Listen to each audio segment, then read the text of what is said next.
नमस्कार विद्यार्थियों। MA previous के पाश्चात्य राजनीतिक विचारकों का हम अध्ययन कर रहे थे। पाश्चात्य राजनीतिक विचारकों के अंतर्गत जॉन लॉक के बारे में हम अध्ययन कर रहे थे। जॉन लॉक के जो सामाजिक समझौता सिद्धांत है उसके बारे में हम अध्ययन कर रहे थे। सामाजिक समझौता सिद्धांत के अंतर्गत लॉक ने जो मानव स्वभाव के बारे में बताया है कि मानव स्वभाव विवेकपूर्ण, विचारवान, बुद्धिमान, शांति प्रिय, नैतिक प्राणी था, उसके बारे में हम अध्ययन कर चुके हैं।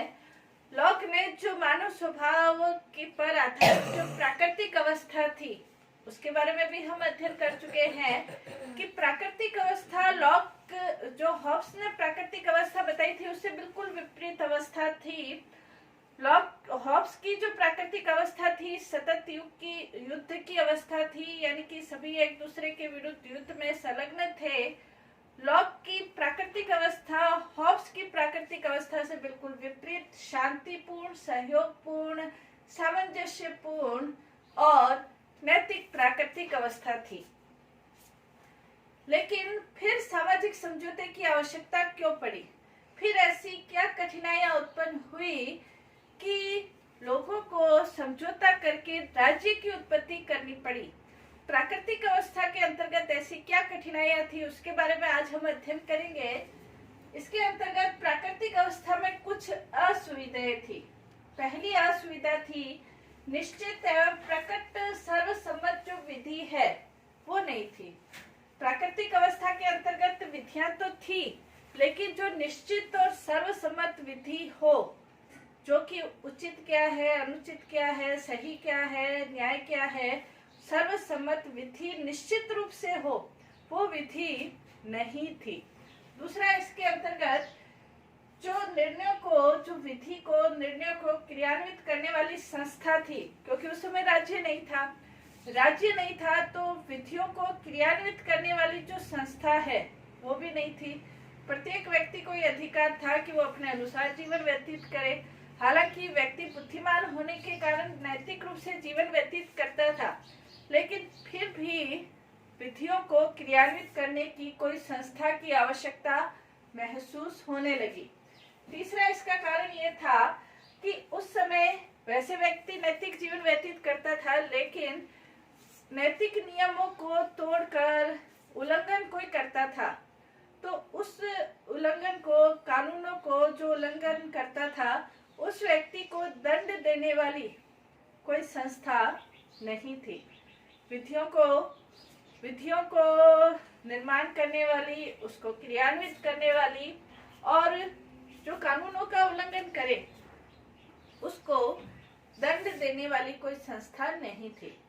ये कठिनाइयां प्राकृतिक अवस्था के अंतर्गत थी और इन कठिनाइयों से छुटकारा पाने के लिए लॉक ये कहता है कि व्यक्तियों ने मिलकर आपस में समझौता किया और अनुबंध किया, समझौता किया, उसके अनुसार राज्य की उत्पत्ति हुई। तो ये कठिनाइयां थी। इन कठिनाइयों से विधि नहीं थी, सर्वमान्य व्याख्या करने वाली कोई संस्था नहीं थी और विधियों के अनुसार दंड देने वाली संस्थाएं। इन कठिनाइयों से छुटकारा पाने के लिए व्यक्तियों ने आपस में मिलकर समझौता किया। इस समझौते के द्वारा राज्य की उत्पत्ति हुई। इस समझौते के द्वारा जो राज्य की उत्पत्ति हुई, इसके अंतर्गत लॉक का सामाजिक समझौता और हॉब्स का सामाजिक समझौता, हॉब्स हम पढ़ चुके हैं, दोनों अलग अलग है। जहां हॉब्स के समझौते के द्वारा निरंकुश राजतंत्र की स्थापना हुई, वहां लॉक के समझौते के द्वारा सीमित शासन की स्थापना होती है। सीमित शासन की स्थापना क्यों होती है? क्योंकि व्यक्तियों ने अपने जो अधिकार, व्यक्तियों ने आपस में मिलकर समझौता किया, सभी व्यक्तियों ने सभी व्यक्तियों के साथ समझौता किया, इसलिए नागरिक समाज की स्थापना हुई। नागरिक समाज की, सामाजिक समाज की स्थापना हुई और इसके अंतर्गत व्यक्तियों ने अपने जो अधिकार प्रदान किए, वो अधिकार कानूनों की व्याख्या करने का, कानून उल्लंघन होने पर दंडित करने का, ये अधिकार प्रदान किए नागरिक समाज को। और जो बाकी के जो अधिकार थे जीवन का, संपत्ति का, स्वतंत्रता का जो अधिकार थे, वो अधिकार अभी भी प्रत्येक व्यक्ति के पास अभी भी थे।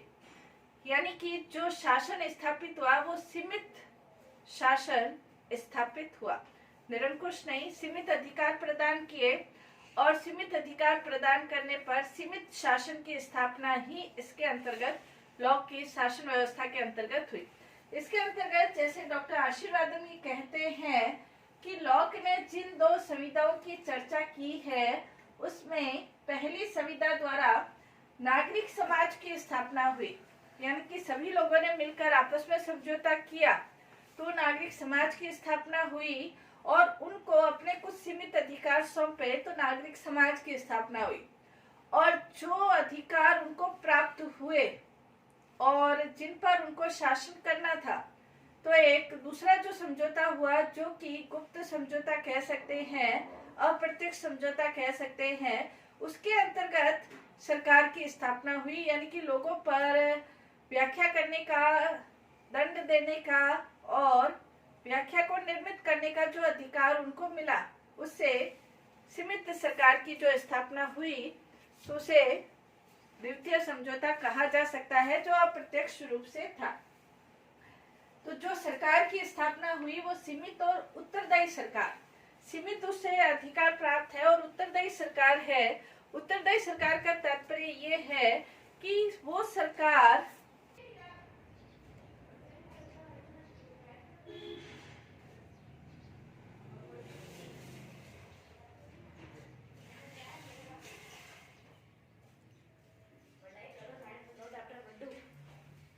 उत्तरदायी शासन की सरकार की स्थापना हुई। सीमित सरकार का तात्पर्य यह है कि सरकार उन्हीं शक्तियों का प्रयोग कर रही है जो उसे समाज के द्वारा प्रदान किए गए हैं, और यदि सरकार उनके अनुसार कार्य नहीं करती है तो जनता को ये अधिकार है कि वो शासन में, सरकार में परिवर्तन कर दे, ये उनको अधिकार है। तो उत्तरदायी है, वो समाज के प्रति उत्तरदायी है, वो उनके अनुसार ही कार्य करती है। और जो समझौता हुआ है, जिसके आधार पर सरकार का निर्माण हुआ है, राज्य का निर्माण हुआ है, वो कोई भय के आधार पर आधारित सरकार का निर्माण नहीं हुआ है, बल्कि प्राकृतिक अवस्था के अंतर्गत जो कठिनाइयां थी, उन कठिनाइयों के निवारण के लिए सरकार की स्थापना, शासन की स्थापना, राज्य की स्थापना हुई है। इस प्रकार का यह शासन स्थापित नहीं है। इसके अलावा इसकी जो विशेषताएं हम देखते हैं कि सामाजिक समझौते के अंतर्गत जो विशेषताएं लॉक ने बताई है, वो पहली विशेषता ये है कि ये जो समझौता हुआ है ये आपसी सहमति के आधार पर समझौता हुआ है। प्रत्येक व्यक्ति अपनी सहमति प्रदान करता है समझौते के लिए और उस सहमति के आधार पर ही उसके द्वारा राज्य का निर्माण हुआ है। सामाजिक समझौते के अंतर्गत प्रत्येक व्यक्ति सहमति रखता है और लॉक ये भी कहता है कि जिन व्यक्तियों के पास, जो व्यक्ति सहमति प्रदान नहीं करते हैं, वो व्यक्ति अभी तक भी प्राकृतिक अवस्था के अंतर्गत बने रहते हैं और उनकी सहमति हो तभी वो उस समझौते के अंग बन सकते हैं। बिना सहमति के, अपनी सहमति के कोई भी व्यक्ति सामाजिक समझौते का अंग नहीं बन सकता है, यानी कि सहमति जरूरी है। दूसरा, इसके अंतर्गत ये जो समझौता है ये कभी रद्द नहीं होने वाला समझौता है। एक बार किसी व्यक्ति ने यदि सहमति प्रदान कर दी कि मैं सामाजिक समझौते सिद्धांत के अंतर्गत शामिल हूँ, तो उसके बाद वो प्राकृतिक अवस्था की ओर नहीं लौट सकता है, उस समाज के अंतर्गत नहीं जा सकता है। यानी कि ये जो समझौता है ये कभी रद्द नहीं होने वाला समझौता है। तीसरा, इसके अंतर्गत यह समझौता प्रत्येक पीढ़ी को मानना है। इसका तात्पर्य लोग ये मानता है कि समाज के अंतर्गत जब नई पीढ़ी का जन्म होता है, बच्चों का जन्म होता है, तो जो बच्चे हैं वो किसी भी प्रकार के समझौते से बंधे हुए नहीं हैं, वो स्वतंत्र है और स्वतंत्र होने के कारण उस समझौते को वो माने या नहीं माने या उनकी खुद की इच्छा के ऊपर निर्भर है। लेकिन यदि वो सामाजिक समझौते पर अपनी सहमति प्रदान नहीं करते हैं, जो नई पीढ़ी है, वो स्वतंत्र है, अपनी सहमति प्रदान नहीं करती है, तो उस राज्य से जाने के अधिकारी हैं जो कि सामाजिक समझौते में शामिल नहीं है। लेकिन यदि वो उस राज्य से चले जाते हैं तो वहां की जो उनकी संपत्ति है, जो उन्हें उत्तराधिकार के रूप में प्राप्त होती है, वो संपत्ति उन्हें प्राप्त नहीं होगी। तो ये एक पीढ़ी भी, दूसरी पीढ़ी, नई पीढ़ी, भावी पीढ़ी भी सहमति के आधार पर उस समझौते में शामिल होती है। नेक्स्ट इसका अंतर्गत विशेषता अपन कह सकते हैं कि इसके अंतर्गत सभी अधिकार का परित्याग व्यक्ति नहीं करते हैं। अधिकार उनके पास अब भी बने रहते हैं। कानूनों की व्याख्या करना, कानूनों का पालन करवाना और पालन नहीं करने वाले को दंडित देने का जो अधिकार है वो ही सिर्फ सरकार को प्रदान किए गए हैं। बाकी जो अधिकार है वो आज भी सभी व्यक्तियों के पास, समझौता होने के बाद भी सभी व्यक्तियों के पास ये अधिकार रहते हैं, उसमें कोई फर्क नहीं पड़ता। यानी कि जो सरकार बनी है वो सीमित सरकार है, वो निरंकुश सरकार नहीं है। नेक्स्ट इसके अंतर्गत प्राकृतिक जो कानून है वो भी समाप्त, इस समझौते के आधार पर प्राकृतिक कानून बने रहते हैं, वो समाप्त नहीं होते हैं। इसके अलावा जो राज्य का निर्माण होता है, विद्वानों का मानना है कि दो प्रकार के समझौते हुए, जिसके अंतर्गत पहले समझौते के अंतर्गत नागरिक समाज की स्थापना हुई, दूसरे समझौते के अंतर्गत नागरिक समाज और सरकार के बीच समझौता हुआ और सीमित और उत्तरदायी सरकार की स्थापना हुई। इस प्रकार से राज्य का निर्माण संभव हुआ। हॉब्स और लॉक की यदि तुलना देखी जाए तो हॉब्स और लॉक के अंतर्गत अनेक प्रकार की समानताएं देखने को मिलती है। जहां हॉब्स और लॉक दोनों ही सामाजिक समझौते सिद्धांत का वर्णन करते हैं, दोनों का समझौता सामाजिक है, दोनों ने ही मानव स्वभाव का वर्णन किया है, दोनों ने ही व्यक्तियों के द्वारा समझौता सिद्धांत का प्रतिपादन किया है और दोनों ने ही दैवी अधिकार जो थे, राज्य के दैवी अधिकारों के आधार पर जो राज्य की उत्पत्ति थी, उस सिद्धांत का खंडन करते हुए लोगों के आपसी समझौते के आधार पर राज्य की उत्पत्ति सिद्धांत का निर्माण बताया है। लेकिन फिर भी हॉब्स और लॉक के सामाजिक समझौता सिद्धांत के अंतर्गत जमीन आसमान का अंतर दिखाई देता है। हॉब्स का जो मानव स्वभाव है वो एकाकी है, दुष्ट है, नीच है और स्वार्थी है। वहां लॉक का मानव स्वभाव शांति प्रिय है और सामाजिक है, नैतिक रूप से, बुद्धिमानी रूप से मानव का स्वभाव आधारित है। हॉब्स की जो प्राकृतिक अवस्था है निरंतर संघर्ष की अवस्था है। लॉक की जो प्राकृतिक अवस्था है वो सौहार्दपूर्ण सामाजिक अवस्था है। हॉब्स का जो समझौता है वो एक समझौता हुआ। लॉक के अंतर्गत दो प्रकार के समझौते हुए। प्रथम से नागरिक समाज की स्थापना हुई, दूसरे नागरिक समाज और सरकार के बीच समझौता हुआ। हॉब्स के समझौते के आधार पर जो समाज का निर्माण हुआ वो निरंकुश राजतंत्र का निर्माण हुआ, जबकि लॉक का जो सामाजिक समझौता है उसके अंतर्गत वैधानिक और सीमित शासन की स्थापना हुई। वैधानिक, सीमित और उत्तरदायी शासन की स्थापना हुई। जहां हॉब्स है वो संप्रभु का पक्ष लेता है, सारी शक्तियां, निरंकुश शक्तियां संप्रभु को प्रदान करता है। लॉक जनता का पक्ष लेता है, जनता के अधिकारों का पक्ष लेता है। जहां हॉब्स के समझौते सिद्धांत में सारे अधिकार प्रदान कर देता है, वहां लॉक अपने समझौते के अंतर्गत सीमित अधिकार सरकार को प्रदान करता है। सीमित अधिकार प्रदान करके सीमित शासन की स्थापना करता है। हॉब्स का जो सामाजिक समझौता है उसमें प्राकृतिक कानून नहीं रहते, जबकि लॉक के सामाजिक समझौते के अंतर्गत प्राकृतिक कानूनों के ऊपर किसी भी प्रकार का कोई प्रतिकूल प्रभाव नहीं पड़ता है। कहने का तात्पर्य यह है कि सरकार की जो स्थापना हुई है, लॉक के अंतर्गत सरकार की जो स्थापना हुई है वो सीमित सरकार की स्थापना हुई है। जहां हॉब्स अपने प्राकृतिक समझौता सिद्धांत के अंतर्गत कोई ऐतिहासिक प्रमाण नहीं देता है, वहां लॉक अपने ऐतिहासिक प्रमाणों के आधार पर अपना समझौता सिद्धांत सिद्ध करता है। वह स्पार्टा, रोम, वेनिस इन राज्यों का उदाहरण देते हुए ऐतिहासिक आधार पर भी समझौता सिद्धांत को प्रमाणित करता है। तो हॉब्स और लॉक के समझौता सिद्धांत में बहुत अंतर है। लॉक का जो समझौता सिद्धांत है वो सीमित शासन की ओर कदम बढ़ाता है, मार्ग प्रशस्त करता है। कार्यपालिका, व्यवस्थापिका और न्यायपालिका के आधार पर, कार्यपालिका, व्यवस्थापिका और न्यायपालिका के तीनों ही शक्तियां अलग अलग व्यक्तियों के हाथ में हो और तीनों का एक ही व्यक्ति के हाथ में निर्धारित नहीं हो, ये लोग महत्वपूर्ण रूप से उसका योगदान है। वो ये कहते हैं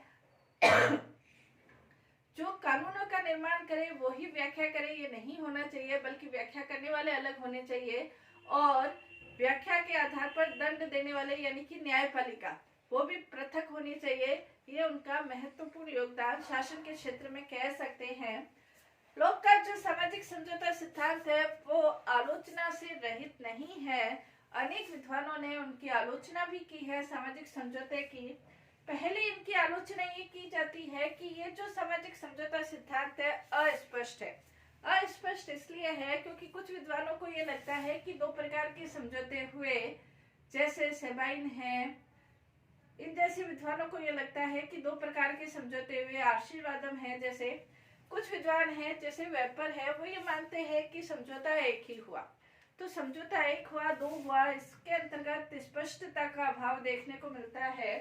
दूसरा, इसके अंतर्गत वो ये कहते हैं कि राज्य का निर्माण सहमति के आधार पर ही होता है, लेकिन कई बार शासन के अंतर्गत अनेक प्रकार के ऐतिहासिक उदाहरण देखने को मिलते हैं जब राज्य का निर्माण बल के आधार पर, शक्ति के आधार पर भी होता है। तो सहमति ही राज्य के निर्माण का आधार हो, ये आवश्यक नहीं है। तीसरा, इसके अंतर्गत, इनके समझौते के अंतर्गत विरोधाभास भी दिखाई देता है। एक तरफ जहाँ वो ये कहते हैं कि सर्वसम्मति के आधार पर राज्य का निर्माण हुआ, सर्वसम्मति यानी कि सभी लोगों की सहमति के आधार पर राज्य का निर्माण हुआ। दूसरी ओर वो ये भी कहते हैं कि बहुमत के आधार पर राज्य का निर्माण हुआ। बहुमत अलग है, सर्वसम्मति अलग है, तो दोनों में से किस आधार पर राज्य का निर्माण हुआ, तो ये विरोधाभास पूर्ण दृष्टिकोण हमें उनके समझौते में दिखाई देता है।